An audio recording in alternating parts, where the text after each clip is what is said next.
this time, I'm getting further and further away from cricket, and I'm really enjoying this crossover thing going into other sports. I've got a very interesting sports lady here for you today. A childhood friend of mine from high school. I've got a very passionate, highly regarded ice skating coach and once British national team as well. I have Jennifer Morgan-Milne with us today. Hello, Jennifer. Hi, nice to see you again, Cassie. Yeah, it's been a long time. I mean, we're talking a few years. 20, probably 20 years now since I've really seen. I maybe bumped into you in the town once or twice after school days finished, you know, and a night out here or there. But I've never seen you for otherwise. You know, we keep in touch over Facebook, and I see that your family's grown. You've now got 2 lovely children. How's life anyway? Really good. So, yeah, it's been a long time, obviously, since school days. I've got, as you say, 2 children, a son called Josh, he's now 13, and my daughter Maya, who's 9. So obviously life's been a bit tricky over the last 3 months, just with everything that's happening just now. Yeah. So we just had to adapt to that slightly differently. But yeah, they're safe and well, and that's the main thing, so all good. No, that's absolutely. And how have you found just the routine? Are you quite a routine person? How have you found just being at home all the time? Have you had to be quite strict as mum to kind of get everybody doing stuff around the house and keeping everyone moving? Well, yeah, I think when you're a coach and you have, you know, an athlete that trains as well, you have to kind of be quite, you know, sticking to a routine all the time. So we do have a routine, you know. It's difficult because I think at this age, when they can't see their friends, they can't go out, it's quite a hard transition for them to go to this, you know, and they're not allowed outdoors. So I've kind of, you know, been a little bit more lenient with school work and things. We have been doing it, but, you know, we've been enjoying family time, going out lots of walks and things like that as well. So, but for sure, I'm looking forward to getting into a bit of a routine again, especially for Maya, who's skating as well. She's been doing lots of classes though, so lots of online classes, and I have as well with my skaters, which has really helped kind of give me some sort of structure into my days, which has been great. No, it's fantastic. I want to talk to you about that stuff a little bit later on as well when we get through your kind of early career. Now, I want you to just take me back. Let's go all the way back. You know, I want you to get your memory working now. So all the way back to childhood. Where did you grow up, Jennifer? What was your family? What was your kind of family makeup background? So I was actually born in Middlesbrough in England, and I then moved to Saudi Arabia. So my dad actually worked in Saudi Arabia. So I lived there for a few years, and then we moved. What was that like? That's an interesting place to be moving to in childhood. Yeah, it was incredible. Hot, very hot. Yeah. I absolutely loved it. So I used to be able to speak some Arabic, and I loved it. We had a swimming pool in the back. Well, it was a communal pool, you know, for all the residents. So yeah. I think I swam every single day, and yeah, it was excellent. It's really different, obviously, completely different culture to what it is. It's completely changed again now from what it used to be. I know that we weren't allowed to drive. Yeah. Which I think has now changed. I don't know if that's a good thing or a bad thing. And then we moved to Scotland for starting primary 1 at Carrollside. Okay. And yeah, well, pretty much been in Scotland ever since. Any brothers or sisters? I can't remember actually. Do you have any brothers and sisters? No. Oh, yeah. Okay, you were only child. Yeah. So yes, so you went to Carrollside. How was it? So, you know, what age would you have been when you started school? I remember you. One thing about you, I don't know, maybe my memory serves me correctly. You were quite young for our year. Well, I don't know. I was a July birthday, so I think. Yeah. I don't know why I thought that. No. I don't know why I thought that. I always thought you were a year, one of those, you know, you get people that are a year younger for the year, they're one of the young ones of the year. So what age were you when you started at Carrollside? So I was 5, and that's when I started skating as well. Okay, so this is, how did the ice skating come about? Can't imagine you've seen too much ice in Saudi Arabia. No. No, you're right. So actually, my dad is Welsh, and we were over visiting my nana in Cardiff, and my mum decided to take me ice skating with my nana. And I mean, I can't remember, but apparently stepped onto the ice and I just started skating. I didn't hold on, And somebody approached my mum and said, is this your daughter? Does she skate? My mum said, no, it's the first time. And she said, wow, that's incredible. You really have to get her into skating. So I absolutely loved it. Begged my mum for lessons, and we came back to Scotland. She took me to East Kilbride Ice Rink and asked one of the coaches there if I could get some lessons, and that was it, really. So you're 5 at this point. Now, first of all, I can't get my head around how you can just walk in an ice rink and start. I mean, my memories of an ice rink was going to East Kilbride Ice Rink, holding on to the edge, crawling round the side, maybe holding on to a friend or something that had a bit more rhythm than me to make it around the ice rink. How were you so confident? I mean, it's a bit scary the first time you go on the ice. I mean, you fall on it, it's, bones are going to break. How was it just something? How did you take so natural to it, do you think? Well, I think you have to be fearless, and I think I've never really been scared of anything. I've done a skydive, and I think I think the adrenaline. I love adrenaline, and I think you have to be fearless. I think there's some people that will stand on the ice and just say, "Get me off," I want to do it, and that's it. Whereas I think I just absolutely fell in love with it, and I think because at the beginning it was just that I could go fast and can feel the wind in your face when you're skating, and I just wanted to go faster and I wanted to learn different things. And I think just having no fear, definitely being fearless definitely helps if you want to do a sport like skating. See, that's why I couldn't get my head around that, because me and you are exactly the opposites. And I could never even dream about jumping out of a plane or doing any of that. Oh God, no, I'm terrified of heights, absolutely terrified. I don't know if I can do it now, but yeah. But I mean, with the ice skating, I mean, it's interesting to hear, because it's quite a fiery thing. I mean, you'd either take to it or you don't take to it. My memory was watching Torbo and Dean on the ice, and it was just like, these people are freaks. How the hell do they do that on the ice? So I'm amazed. I'm really amazed by the sport. So I mean, your timeline of your career, I mean, it really does. It didn't take you long, Jennifer, to get into it. I mean, 1992. You became the youngest member of the British ice skating squad at 8 years old. I mean, that's unbelievable. I was actually at a competition, I think it was in Bradford, and they actually said, after I'd done my skate, they set an announcement over the tannoy and asked if my mum could bring me up to the boardroom. Didn't have a clue what it was about. I think she thought she'd done something wrong or something. So when we walked into the room, it was one of the ladies from the National Ice Skating Association, and she just said to my mum, this girl's really talented, and would she be able to join the squad? But I was only 8, and at the time you had to be 10. So they had some discussions and some meetings, and asked my mum, how did I think I would manage being away from my mum at such a young age for a few days to do different camps.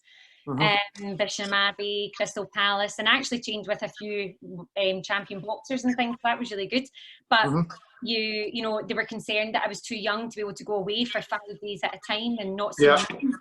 But I absolutely loved it. I was quite independent, even at that age, quite determined. So, I wanted to go, and that was it. So I don't think my mum had much choice. And I actually remember the first camp, and they were worried I was going to be upset, and it was just kind of, see you later. See you later, Mum. Catch you. I'm away.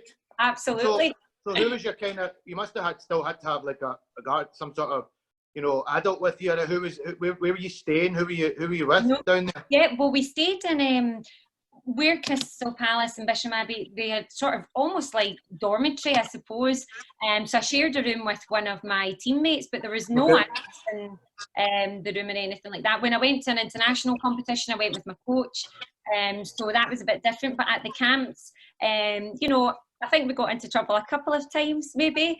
No, that's what it's all about. I remember those. I remember those days. I remember those days well. Going away, but I was going away with.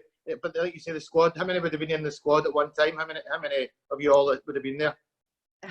It's hard to kind of think back, but probably around 10 or 12.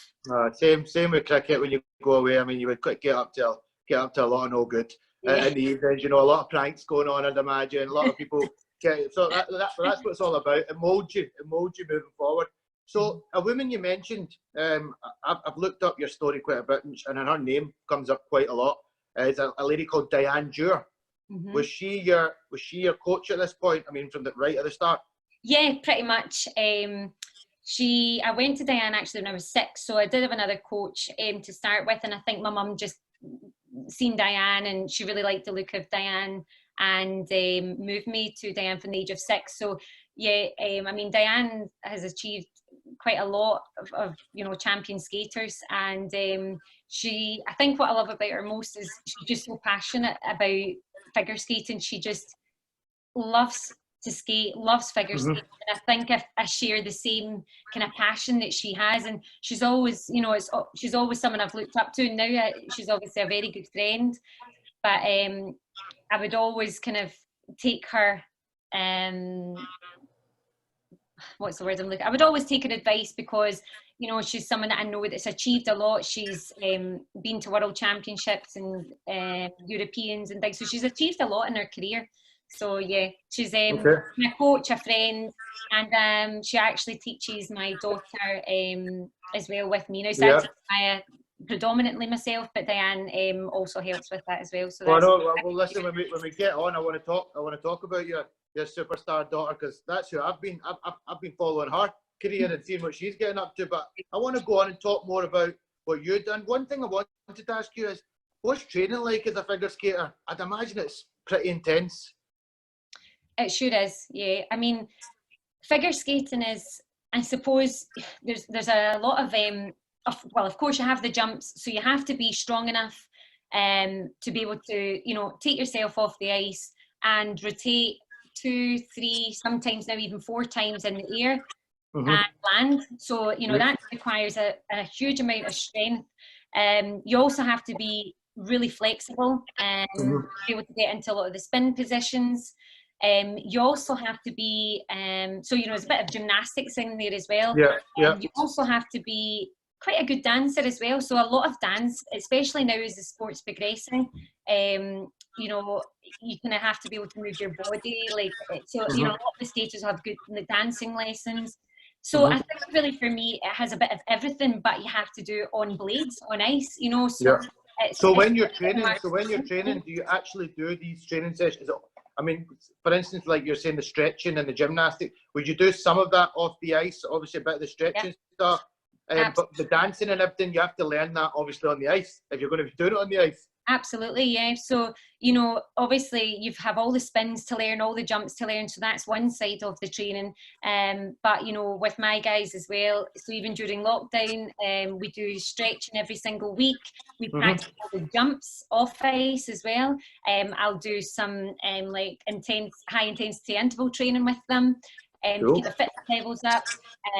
They can go out running. There's so many different things that we can do to try and be a better skater. And of course, you learn all these things off ice, and then you have to take that onto the ice as well. So it's a really, really challenging sport. And I think, for people just watching figure skating that don't really know about it, I suppose it looks fairly easy as they glide. No, I don't think so. I don't think so. I've always been able to, you can tell, man, it's the way you land and do it so gracefully on ice. It's hard enough to do that. I mean, if I was to jump and spin right now and land on my leg on a non-sliding floor, I would fall over. But I mean, we do in cricket. Years and years of training.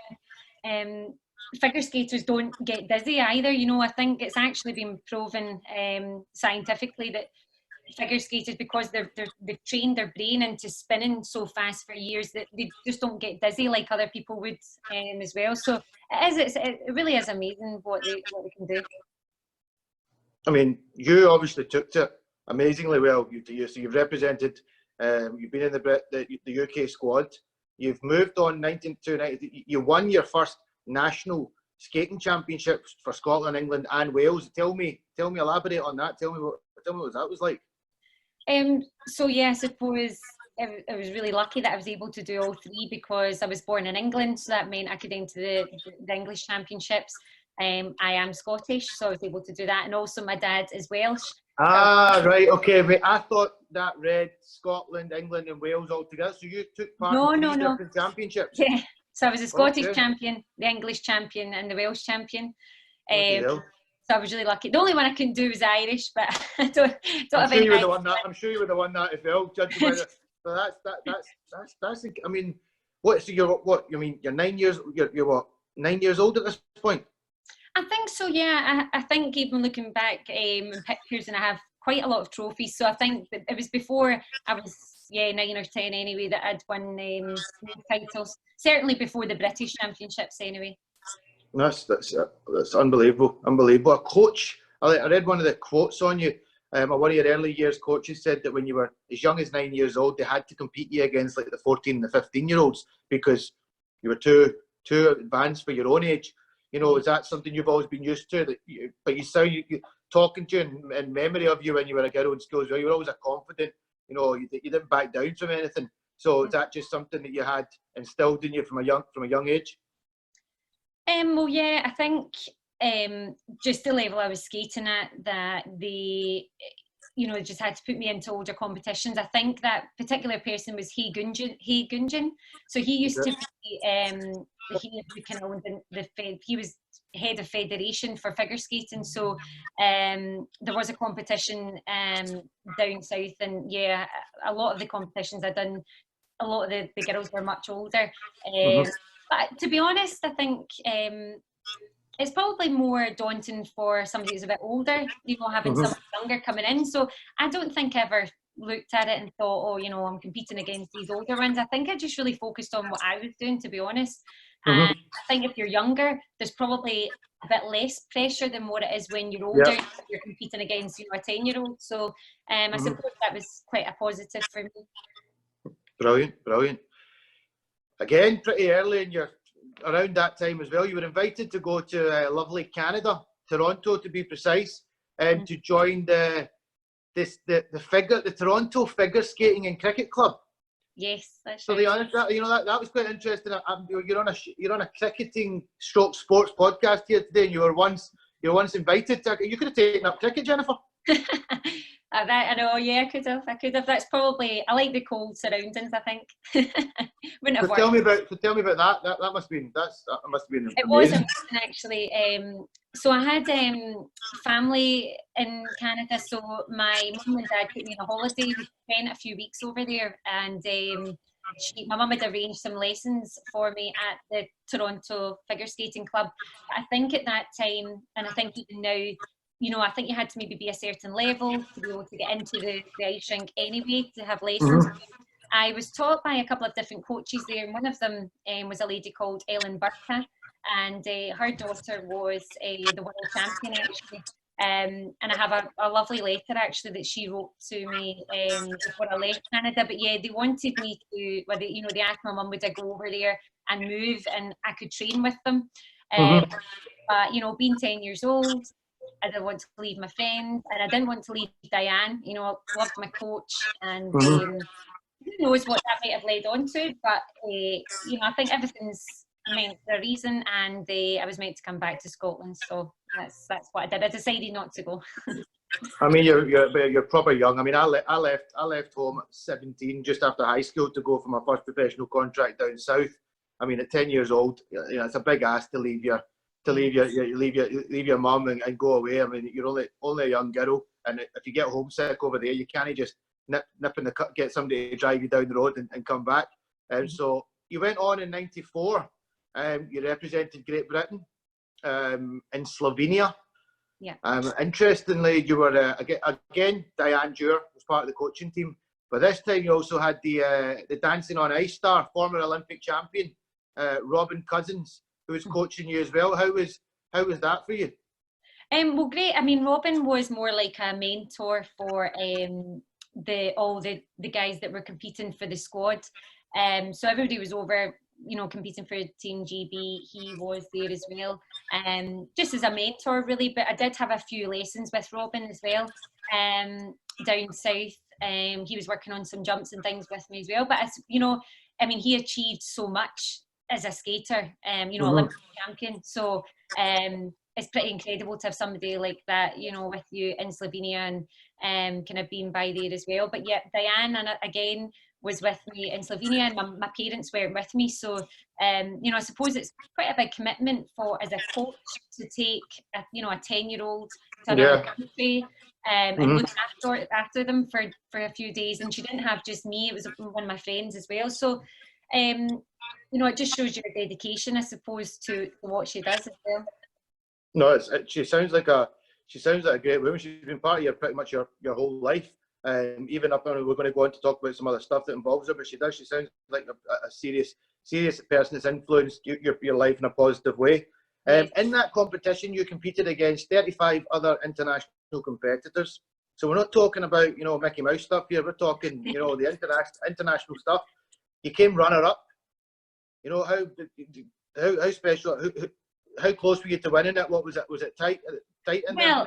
Well, I can't remember the scoring, to be honest, but yeah, I mean, when you go to an international competition, it really is an eye-opener. I think the girl that won actually was the cousin of an Olympic lady called Midori Ito, who was a Japanese skater, and she was, you know, Olympian. I mean, so the standard of the athletes it was just incredible. So yeah, notched up a level. Yeah. Well, I went to Slovenia twice, and I think the first time I was fourth, the second time I was second, and it really, you know, it's amazing even just to watch all the other skaters and how they train. It's an amazing experience. But yeah, I think the UK lack a bit of funding and things, so they don't quite have some of the facilities that a lot of these other countries have. And it's a real shame, because I do think if there was a bit more funding available for figure skating in the UK, you know, we'd be able to afford some better things. We can train, you know, training aids, more better facilities, more coaching. So, but you know, you've just got to work with what you've got. So just on these tournaments, my understanding, I've watched a bit of it when the Olympics and stuff is on. You're obviously, when you go on to perform, you're judged on out of a score by the judges. They're watching you. You spend how long? So for that tournament in particular, you know, let's say you've gone out to the ice. So it's you, single person, gone out to the ice. How long would you perform? How long do you perform for? So that depends on what level you are at. If you're looking at Olympics and World Championships, what happens is you have a short program. So you have two different, we call it programs. So it's like your routine. So you have two the routines that you would do. So you have your short program and your long program, which is called the free program, which is longer. So, you know, a short program's 2.5 minutes, free program could be 4 minutes long. So it really doesn't sound a lot, I suppose, but, you know, within that 4 minutes. There's a lot of stuff that needs to, there's a lot of spinning, jumping, you know, gliding, you've got to do a lot. Yeah, so even, I mean, when you start off at beginner level, though, the program's only required to be 1.5 minutes. So just as you progress and you go up the levels, they get longer and longer. But, I mean, it's really, really technical. You've got to have so many jumps within that program. You know, you're not allowed to repeat some jumps. You can do spins, but you're not allowed to do repeat. You know, it's really, really technical. And the rules actually change every year as well. So, so yeah, you're always kind of keeping up to date with changes as well. Look, I'm trying to compare that to, so in cricket terms, I'm a batsman, so I go out to bat. So when I'm waiting to go out to bat, you know, the heart's going a wee bit, nerves are getting those kind of, the nerves are coming in, and I go out there. But in between, I face a ball, for instance, I can have a wee breather to the side, you know, wait for the guy to get ready to come and bowl at me again, calm myself down, face up again. For those 4.5 minutes that you're out there, you've got to be like, because one mistake could be the difference between you getting a 9.5 or a 9, or you know, I don't excuse my ignorance on not knowing exactly, but I can tell you get judged on literally every movement. Absolutely, yeah, and it's not just the technical aspect. So, I mean, even you're saying one thing that could go wrong, one thing could go wrong as well that can affect you from, you know, can affect so many points. But even, you know, not holding a landing position. So when you do a jump or a spin, you know, you have to finish it off well. And if that's not done to a certain standard, then you'll be marked down and lose points. So, I mean, every literally every minute or every second, sorry, of that performance you are judged on. So yeah, you can't, there's no time to sort of rethink or anything like that. It's literally your moment and it has to be perfect. But And it's then not do you always rehearse that? Do you rehearse? I mean, do you, that performance that you go out and do, how long, how many hours do you spend perfecting that? Or how long do you get to perfect that? I mean, you're obviously training the programme every time you go into the ice.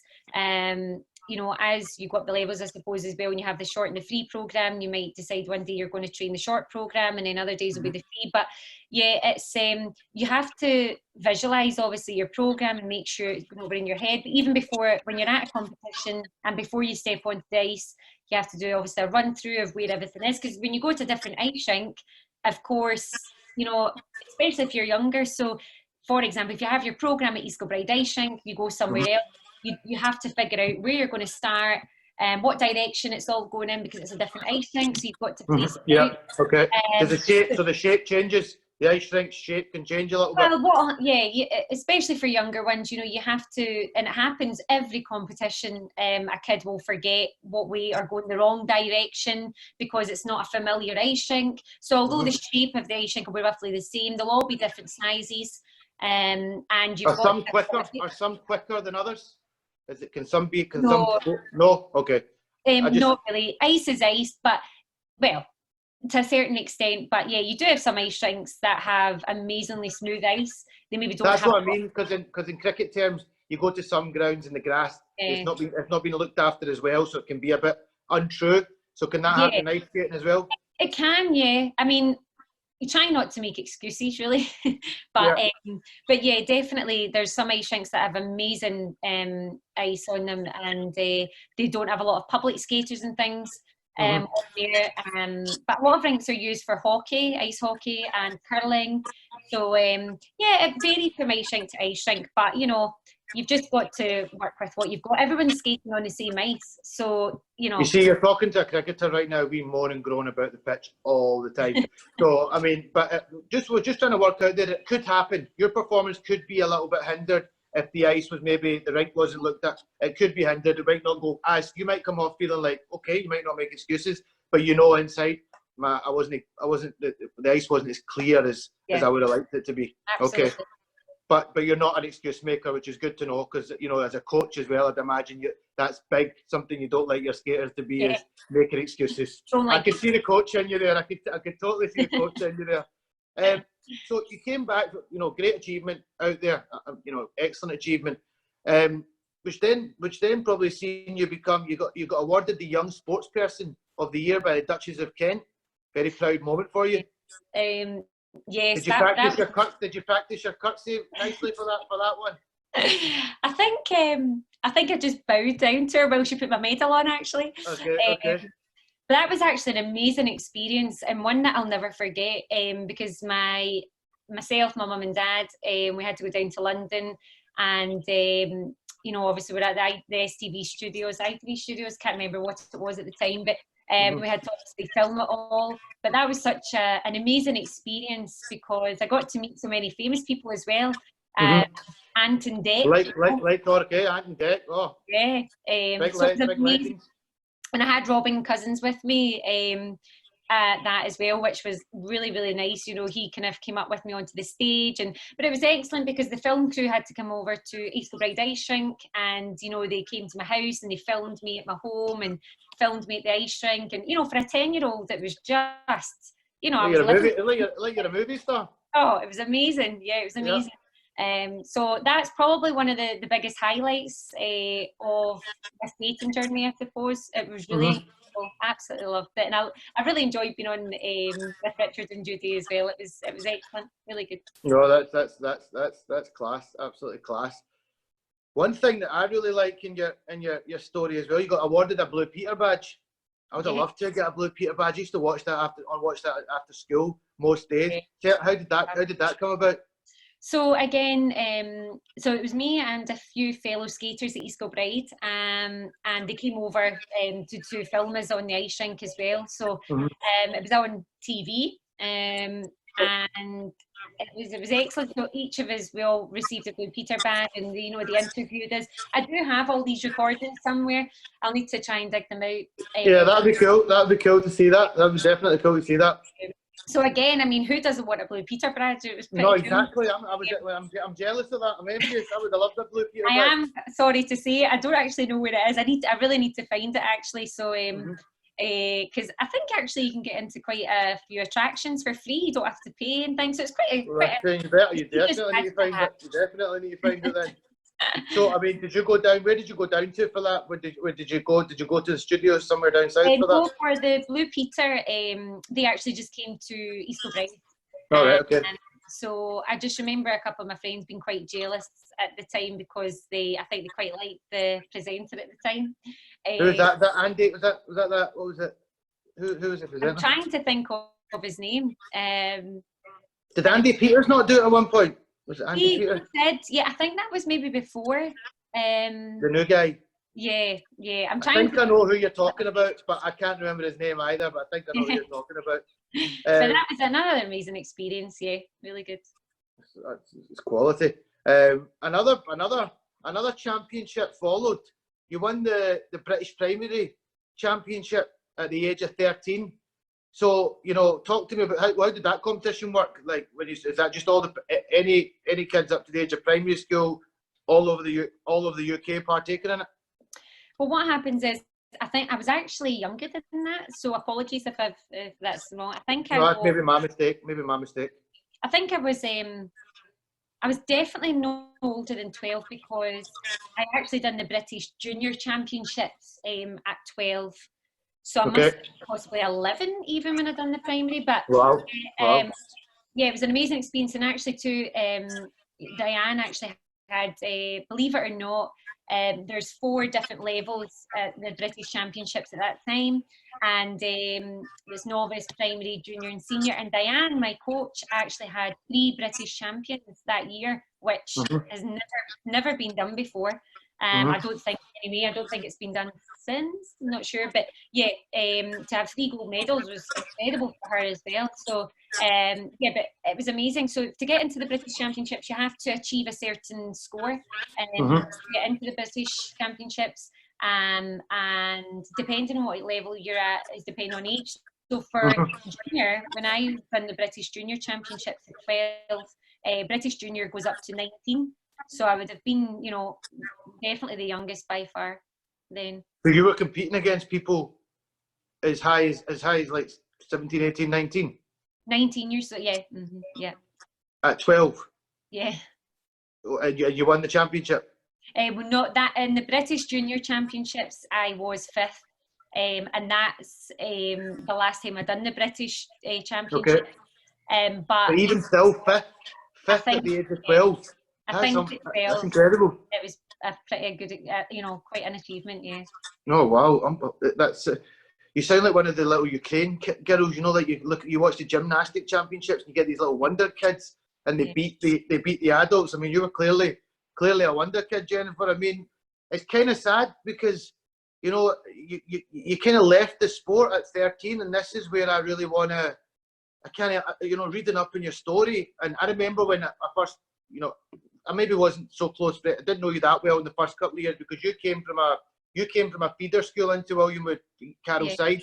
I came as a lone wolf from Mount Florida. Nobody wanted to talk to me. It was like, took me a couple of years to find my ground.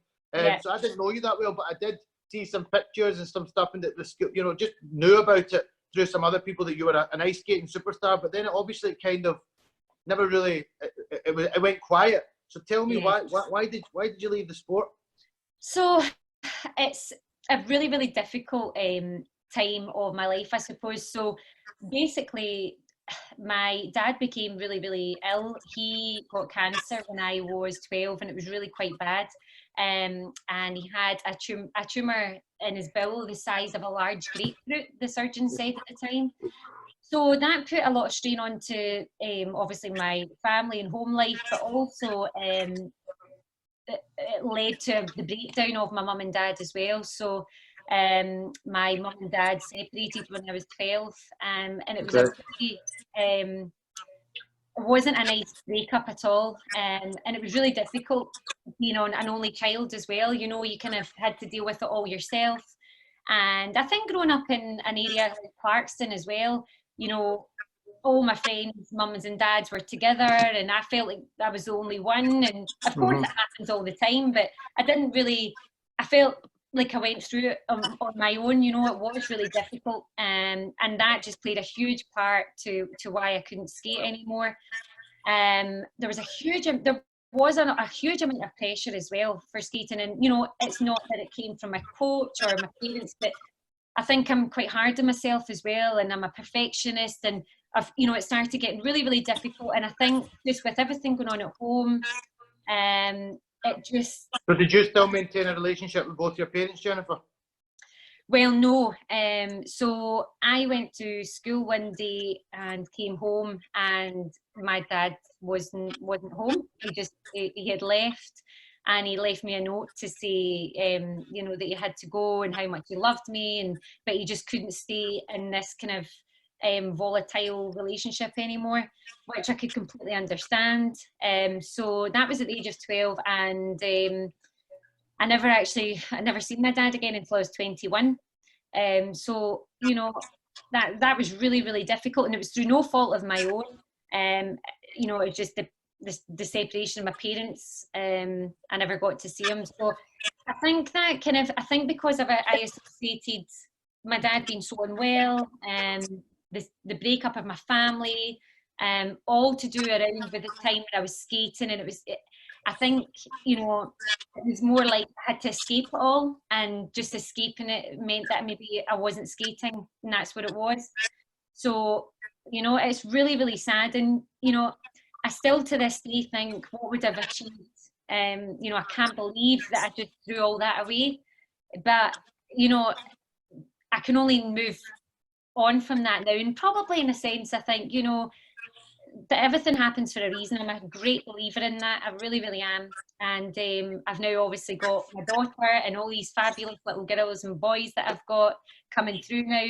And, you know, maybe I wouldn't be so passionate and driven had I stayed in the sport. Maybe I would have left it and never been a coach, you know. So I don't think there's any, I don't dwell on it anymore, because I think it's not going to, you know, give me any positive energy for the future. And you can't always say, oh, what would have been, what I could have done this or I could have done that. It's done. Yes, I should have went back to it, and I'd kick myself all the time, think I should have really went back to it. But do you know what I really would have loved to have done most is, even if I hadn't got to World Championships or the Olympics, I really would have loved to have done Disney on Ice or shows, you know, and just travelled the world and done shows. Yeah, that would be amazing. Yeah, I loved to perform, loved Disney. So I think my dream would have been to be a Disney princess. I would have just loved that, you know, and that's probably the hardest pill to swallow, I suppose. As much as I say, I would have loved to have been to worlds and things, but, you know, yeah, I think the shows is something I would have loved to have done. No, it's I don't mean to, you know, you got me a bit emotional there when you tell me that story. I mean, you're a friend of mine on Facebook. We still, you know, quite a lot of us in William from the Williamwood days are friends on Facebook now. It's quite cool to stay in touch with people that you went to school with and follow that your kids are growing up. And you obviously know that I have a son called Harris, and I've not my marriage broke down quite a few years ago, and I'm now remarried, and I've got a 5-month-old daughter, but I've not seen my son for over 2 years now, and it's you know, listening to you there, it breaks my heart, because I don't want my son to go through that, and you know, I'm hurting as well, not seeing him, but no, it's you know, I just pray that does it. After listening to you, I hope I don't need to wait to 21 years old until I see my son again, and I'm sorry that happened to you, Jennifer. You know, it breaks my heart to hear you say that. But you're a strong girl. You've come out. You're, like you say, you've got to look positive and look at the future. You've got a beautiful family, and you've got so much going for you. So yeah, okay, it was sad. You left the sport. You probably you did. You know, I was judging by what you'd done in it. There was so much you still could have done. Yeah. But 2011, you decided, right, it's time for me to get back involved in the sport. And you you started coaching private clients to begin with. So where did this? I mean, by this point, was your son and daughter born by this point, or? So by 2011, so actually I moved over to Fife when I was around 21, and that's where I met my husband. He's from Fife, so I moved over to Fife, and I worked in the bank actually, and had done like a bank manager's kind of position for years. Loved that job actually. I loved working with the public and helping people. And then I think I always knew I would go back to skating. Always knew. I just knew that it had to be the right time. And when I had Josh, my son, that was in 2010. I just thought I can't really commit to if I'm going to be a coach, it's got to be all or nothing. You know, I really wanted to. I'm just that kind of person anyway. If I'm going to do something, it will be, you know, everything into it. A bit like yourself, Cassie, I suppose. Yeah. You know, and I want everything done yesterday. A bit like yeah. I mean, like just for the viewers, I was waiting for some information from Jennifer just before, you know, a couple of days before the show, and she hadn't got back to one of my messages, and it was like I was like, Jennifer, I think you're not going to tell me then, and she's like, I've got 2 kids, Cassie, we've got a busy life, and I was just like, oh, sorry, hands up, but thankfully you know me, and you know I can be a bit like that. Yeah, I do get it though, you know, and I'm a bit like that myself. You want things done, and you know, and I completely understand that as well. So yeah, I knew when I had my son that I wanted to go back to it, but to be honest, I wanted to enjoy my children. I knew that when you're a coach, you're up and down the country, up down the you know, all over the UK. Sometimes you can be down in England 3 or 4 times in 2 weeks for different competitions. And I knew that my children being young, that I could either be a mum or a coach. So I started doing a little bit of coaching at an ice rink in Fife called Kirkcaldy, and just kind of covering a bit of group sessions.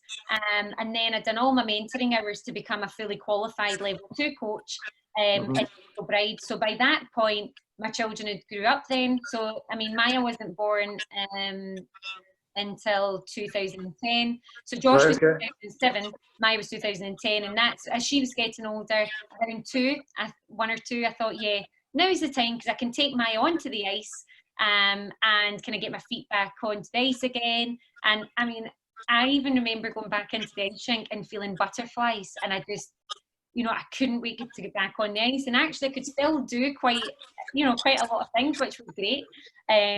So it's been amazing, but as I say, I knew the timing had to be right, and I wanted to enjoy my children. So I think it's been perfect for me, for my family, and being able to enjoy my kids growing up. I think when they're so young, you would miss too much, you know. So for me, it's worked out great. Really, really good. No, it's so, you know, it sounds like the best move you could have made, because sometimes when you've had such success like that, it's always hard. I found when I left international sport, it was hard to kind of get anything that really got me motivated. And you've obviously went through quite a lot of years of not. So nothing else probably. You said you did your job in the bank and stuff like that, but all the time the real passion that was burning underneath, probably wanting to come back out. And it's great to see that you came back. You got 2014, 2015. You coached the Skate UK program at the East Kilbride Ice Rink. What did that entail? So that's coaching group lessons. So, you know, Skate UK is a great programme for children and even adults who want to try to ice skate, but not, you know, they could have never stepped on the ice before, or they could be, you know, be able to skate, but they want to do a bit more. So the Learn to Skate programme, or Skate to UK programme, is good for that. And it's a group sessions, as I say. So that was really good, just to kind of get my feet onto the ice again and get working with some different children. And it's also great to try and kind of talent identify, I suppose, as well. Because, you know, as we were speaking about earlier, it comes quite natural to some kids. So yeah, it's a good programme to identify any children that you think could be quite talented and good at the sport as well. Now, okay, here's a question for you. When you see somebody talented and there's somebody completely non-talented, how do you, as a coach, you obviously still, the person that's really untalented, maybe still really enjoys the sport and wants to keep coming back, do you show just as much as encouragement to that person, or do you find yourself, how do you obviously you like working, I'd imagine, like working with talented kids that have got the potential to go somewhere, but how do you give just as much, of your knowledge to the ones that are just really basic and probably... Absolutely. Yeah, I think it's just in my nature anyway to give 100%. I can't not do that. So yeah, and you're not going to have, in the job that I do, you're not going to have 10 superstar champions. yeah, I have some skaters that skate once a week, and it's just a hobby and it's a bit of fun. And I have skaters that skate 5 days a week that would love to be a British champion. And I can honestly put my hand in my heart and say that every lesson I have with every child receives the same effort into their skating, because it's just not in my nature, I suppose, to kind of sit back and think, just do what you like. It's just not really me. So everybody gets the same lessons from me anyway. But sometimes the kids that just want to skate once a week and it's a bit of a hobby, sometimes their lessons are more enjoyable because because they love it. You can see how much they just love it and enjoy it. Yeah, you get so much enjoyment out of it. And for me, Cassim, to be honest, talent, if a kid tries hard, I don't take very well to children that are a bit lazy, that can't really be bothered. We all have off days and things. But regardless of natural talent or where they want to go, if a child's prepared to work hard, and I see that, you see it in them. If a kid works hard, then I can't really ask for much more, to be honest, as a coach. No, that's the only reason I picture brain there. I want to see what kind of, in my eyes, that's the perfect kind of coach. You get the best out of everybody. It doesn't matter what level they are, and it's good. It's really good. It's really good to hear. So you took it up a notch, and you became a fully qualified NISA Level 2 coach, again under the tutoring of a certain lady, Diane Dewar. She's back again. She's back. Where was that done? Is that quite an intense course? Well, actually, I was still living in Fife at the time, so I was working as mum, and I was also driving every weekend over to East Kilbride Ice Rink to get all these mentoring hours done. So you just have to do a certain amount of hours to get, listen to what she's doing, and then you have to do some written work as to what you learned that day and etc. So that was all done, and you have to sit a couple of tests, and then that was it. Became fully qualified. So yeah, that was that. No, obviously that gives you that extra credential. I mean, it's good that people respect you anyway, I'd imagine, because of your CV speaks for itself. You know what you're doing on the ice. You achieved a great deal in your youth, but the coaching certificate just gives you that extra credential that you know how to coach. You know what you're talking about. So that's brilliant. So your story is kind of less exciting now for me. It's the next story that really excites me. I mean, I've been following this now in the background on social media for quite a while. Your daughter, Morgan-Milne, she's quite a superstar. I mean, she's is it safe to say she might be even better than you? I hope so. I really do. I mean, she's already, the things that she's doing, she's already achieving more than certainly off the ice. She's 9 years old, and even during lockdown, she's now doing jumps that I could never do off the ice. Okay. So she's actually very, very petite. So although I'm really, petite and small, Maya is tiny. She's so tiny that she rotates really quick. So she's very lucky that she rotates really, really fast. So yeah, I think if she keeps working hard, the future could be really bright for her. She's a really hard worker. She just loves. She's such an active child, Cassie. When Maya was born, I know you spoke about your daughter and how much you love her, but their hard work. And when Maya was born, I really, I've never seen such energy from a child. I mean, it was just unbelievable. She was always, trying and wanting to do. In fact, you know, the baby walkers you put babies in. Yeah. So my son would sit in that for, you could leave him for an hour and do your housework. Maya would be in it for around a minute, then she would be fed up and she would want to push it herself. Even That's when exactly what my daughter's like. My 7 or daughter 8 reminds me of my months old. daughter that she won't stay in it. She will not stay in it. She wanted to push it herself. You know, just so determined and driven. And I just thought, you know, she's probably going to want to skate. So yeah, she works really hard. She does. Well, but just what she achieved so far at the age of 9. What kind of just explain what kind of level she got to already. Well, she's now at a level called Basic Novice. So you can compete now. She's qualified now for the qualifier for the British Championships. Right, okay. So yep. She started skating when she was 6. So when she was, I had her on the ice when she was about 2. Skated a few times. She loved it. She would just kind of skate round and round. And the game when she was like 3 or 4. But then East Kilbride Ice Rink actually closed for around a year. So I just didn't take her skating because by this point, you know, I wasn't working at the ice rink. So I just, she was doing dancing and other things. So when ice rink reopened, by this point she was 6, and that's when she had her first lesson with me on the ice properly. And I thought she's really picking it up quickly, and within a few months, you know, she was just excelling really, really fast. So, so now fast forward 3 years, she finished top of the UK in the UK rankings last year for level 2, which is of all ages at that level, and then she finished top in the rankings for level 3, again of all ages. She's won a good few competitions now, and yeah, I think it's going to be quite exciting. So the next kind of 2-3 years are going to be quite exciting for her, and really tough probably. She's got a lot of really difficult jumps to try and learn now. But yeah, she's now in the British development squad as well.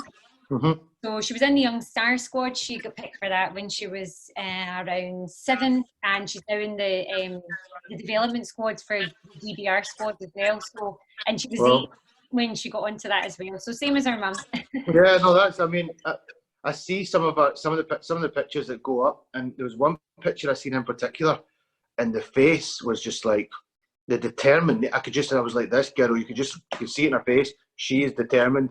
There's not going to be any. She'll get what you could just see it, and I mean, it sounds like you've got a lovely, happy home. You know, do you think maybe not having to go through the hardships, the difficulties that you may see that, you know, Maya's able to go on, and who knows where she might end up living her mum's dream, and her mum being super proud of her and watching her every day with happiness. Yeah, I mean, to be honest, I'm so proud of them anyway. And if she told me tomorrow she wanted to be a dancer or a swimmer, I'd support her 100%.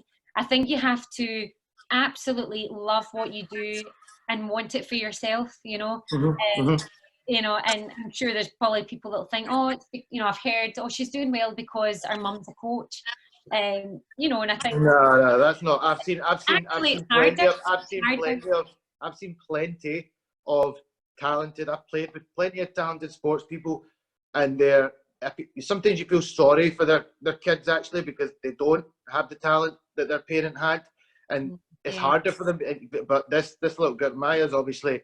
I can vouch and say I've seen. I was actually showing my mum and dad. It was in the garden, social distancing in the garden the other day, at the back door, and I was saying I'm interviewing a girl that I went to school with. This is her daughter, and I showed them the distance, and my mum and dad were like, "Wow, how she looks? She only looks about 5 or 6 years old." I said, "I think she's a wee bit older than that." But I mean, it's amazing. It's inspiring. So, what does the future hold? What's in the horizon? What's your goals, and what's Maya's goals as well? Well, for Maya, I think getting to the British Championships would be amazing. I mean, that was going to be happening this year, hopefully, but because of obviously what's happened with the virus and things, that's really kind of put things on hold. We've not been on the ice now for nearly 3 months. So, you know, for Maya and all the skaters, it's going to be hard, you know, to get her feet back onto the ice. And trying to rebuild again what you've lost. I mean, I'm sure it'll come back. It'll just take a wee bit of time. But the British Championships are actually meant to be held in November this year. Okay. So, I'm not quite sure yet what British ice skating have in plan yet or in place for skaters that want to qualify for the event. So I'll just have to see. But I think, so short term, she would love to be able to compete at the British Championships. And, longer term, I truly believe that no matter how talented or untalented you are, if you really work hard and you're focused on a dream and you want to get there, if you work hard enough, you can do it. And I do believe that she is talented enough to go to where she wants to go. And the difference obviously she has is a good family life. Myself and my husband are very lucky that we got on very well.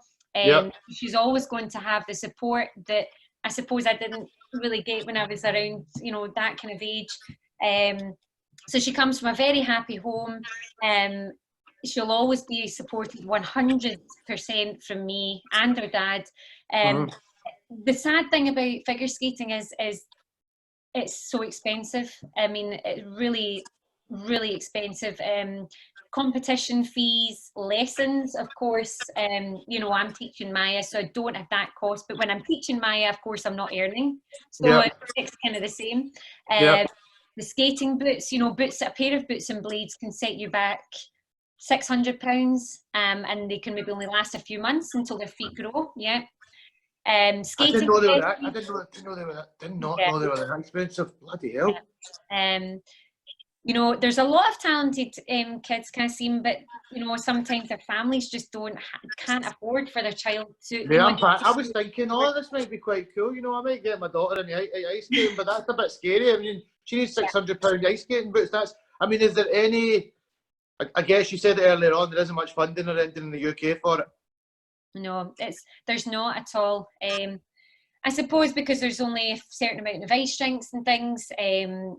It really is a shame because, obviously I love the sport so much, but if we had some more funding, it would be incredible what you'd be able to do. I mean, I know in Russia and a lot of these countries, they have so many amazing talented skaters, but, they have these incredible facilities, and they have their own dance coach, and they have somebody who will just do all their fitness training with them, and they have their own choreographer to design all their programs.